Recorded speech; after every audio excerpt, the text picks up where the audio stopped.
Good morning everyone. So ito po,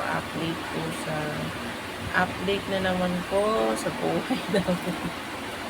And pagigising lang namin. Tinanghali kami ng gising kasi wala namang pasok, okay lang yan. Tapos yung sobrang sakit ng likod ko kaya hindi ako masyadong nakabangon. Ito yung ganito, sobrang sakit. Eh ngayon, yan, tulog pa yung isang batuta dito sa amin. Yan, tulog pa. Eh, pwede po matulog yan. Kasi yung isang kambal na doon sa kabila. Kasi sakit ng likod ko, di ako makagalaw dito. So ngayon, ang gagawin natin, maglilinis. Yan na naman ang gagawin natin, maglilinis tayo ng bahay, mag-aano tayo.